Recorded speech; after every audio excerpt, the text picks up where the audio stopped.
Welcome to episode 1 of our Jetpack Compose tutorial series. In this episode, we'll set up a new project in Android Studio, learn what Jetpack Compose is, and write our very first composable function. Let's start by creating a new project. In Android Studio, select Empty Compose Activity. This gives us everything we need to begin.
Inside main activity, notice the setContent block.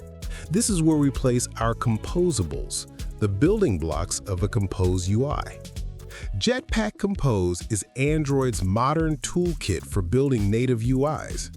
Unlike XML layouts, Compose is fully declarative. That means you describe what the UI should look like, and Compose takes care of updating it when the state changes. Now, let's write a simple composable called Greeting.